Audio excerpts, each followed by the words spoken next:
ಯಾವಾಗಲೂ ಒಂದೇ ಥರ ಚಟ್ನಿ ಮಾಡಿ ಬೋರ್ ಆಗಿದ್ರೆ ನೀವು ಕೂಡ ಈ ರೀತಿ ಡಿಫ್ರೆಂಟ್ ಸ್ಟೈಲಲ್ಲಿ ನೀವು ಚಟ್ನಿ ಮಾಡ್ಕೊಳ್ಬೋದು. ನೆಲ್ಲಿಕಾಯಿ ಚಟ್ನಿ. ಈಗ ಸ್ಟವ್ ಆನ್ ಮಾಡಿಕೊಂಡು ನಾನೊಂದು ಪ್ಯಾನ್ ಇಟ್ಕೊಂಡಿದ್ದೀನಿ. ಈಗ ಇದಕ್ಕೆ ಸ್ವಲ್ಪ ಎಣ್ಣೆ ಹಾಕೋತಾ ಇದ್ದೀನಿ.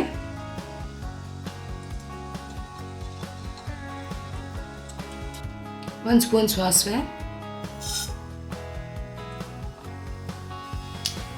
1/4 ಸ್ಪೂನು ಮೆಂತ್ಯ, ಒಂದು ಚಿಟಿಕೆ ಅಷ್ಟು ಇಂಗು,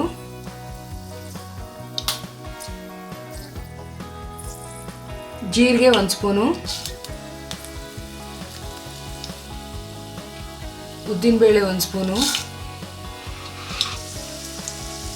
ಕಡಲೆಬೇಳೆ 1 ಸ್ಪೂನು. ಈಗ ಇದನ್ನ ಒಂದು 30 ಸೆಕೆಂಡ್ ಅಷ್ಟು ಹೀಗೆ ಎಣ್ಣೆನಲ್ಲೇ ಹುರ್ಕೊಳ್ಳೋಣ.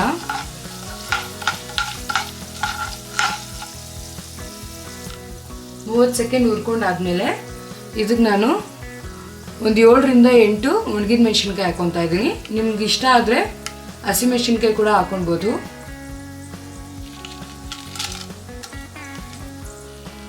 ಸ್ವಲ್ಪ ಕರಿಬೇವು,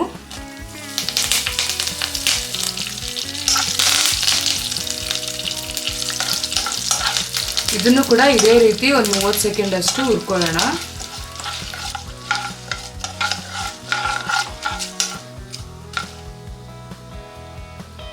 ಈಗ ಇದಕ್ಕೆ ನಾನು ಬೆಟ್ಟದ ನೆಲ್ಲಿಕಾಯಿ ಹಾಕೊತಾ ಇದ್ದೀನಿ. ಇದನ್ನ ವಾಶ್ ಮಾಡಿ ಈ ರೀತಿ ಸಣ್ಣದಾಗಿ ಕಟ್ ಮಾಡಿ ಇಟ್ಕೊಂಡಿದ್ದೀನಿ.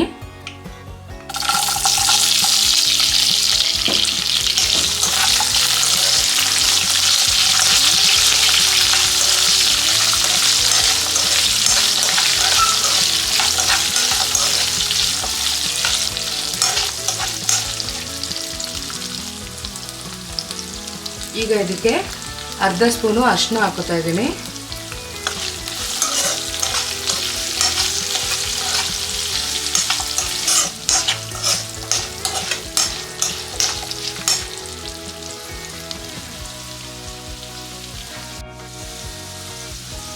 ನೋಡಿ ಈ ರೀತಿ ಚೆನ್ನಾಗಿ ಮಿಕ್ಸ್ ಮಾಡಿಕೊಂಡು ಈಗ ಇದನ್ನ ಒಂದು 8 ನಿಮಿಷ ಆಗುವಷ್ಟು ಬೇಯಿಸ್ಕೊಳ್ಳೋಣ.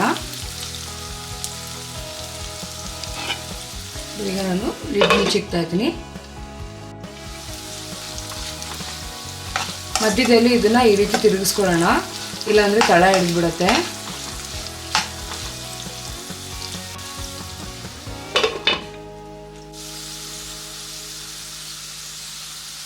ನೋಡಿ ಈಗ 8 ನಿಮಿಷ ಟೋಟಲ್ ಆಗಿ ಇದು ಬೆಂದಿದೆ.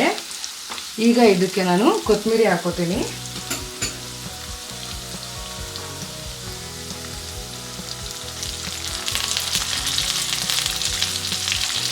ಕೊತ್ತಂಬರಿ ಹಾಕೊಳ್ಳೋದ್ರಿಂದ ಟೇಸ್ಟು ಚೆನ್ನಾಗಿರುತ್ತೆ, ಕಲರ್ ಕೂಡ ಬರುತ್ತೆ.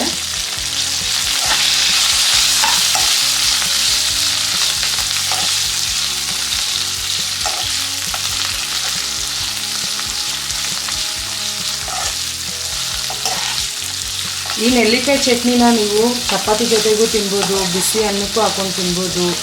ಟೇಸ್ಟ್ ಮಾತ್ರ ಸೂಪರಾಗಿರುತ್ತೆ. ನೀವು ಕೂಡ ಮನೆಯಲ್ಲಿ ಟ್ರೈ ಮಾಡಿ.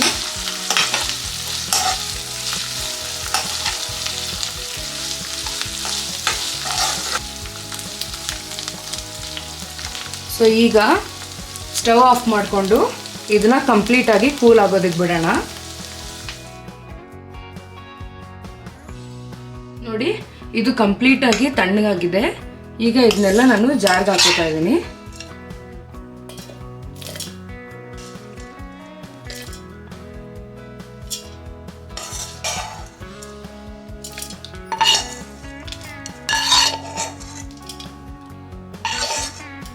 ಈಗ ಇದಕ್ಕೆ 1 ಸ್ಪೂನು ಬೆಲ್ಲ ಹಾಕೋತಾ ಇದ್ದೀನಿ. ಈಗ ಇದನ್ನ ರುಬ್ಕೊಂಡು ಬರೋಣ. ಇದಕ್ಕೆ ನೀರೆಲ್ಲ ಹಾಕೋ ಅವಶ್ಯಕತೆ ಏನಿಲ್ಲ, ಹಾಗೆ ರುಬ್ಕೊಳ್ಳೋಣ. ನೋಡಿ ರುಬ್ಕೊಂಡಿರೋದು ಈ ರೀತಿ ಬರುತ್ತೆ. ಈ ರೀತಿ ತರಿಯಾಗಿ ರುಬ್ಕೊಳ್ಳೋದ್ರಿಂದ ಟೇಸ್ಟ್ ಕೂಡ ಚೆನ್ನಾಗಿ ಬರುತ್ತೆ. ಬನ್ನಿ ಈಗ ಇದನ್ನ ಸರ್ವ್ ಮಾಡ್ಕೊಳ್ಳೋಣ.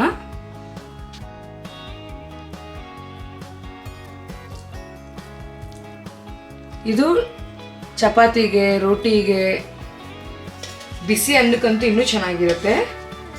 ನೀವು ಕೂಡ ಮನೆಯಲ್ಲಿ ಟ್ರೈ ಮಾಡಿ. ಈ ರೆಸಿಪಿ ಹೇಗೆ ಬಂದಿದೆ ಅಂತ ಕಮೆಂಟ್ ಮೂಲಕ ತಿಳಿಸಿ. ಹಾಗೆ ಈ ವಿಡಿಯೋನ ನಿಮ್ಮ ಫ್ಯಾಮಿಲಿ ಫ್ರೆಂಡ್ಸ್ಗೆ ಶೇರ್ ಮಾಡಿ, ಲೈಕ್ ಮಾಡಿ, ಸಬ್ಸ್ಕ್ರೈಬ್ ಮಾಡಿ. ಧನ್ಯವಾದಗಳು.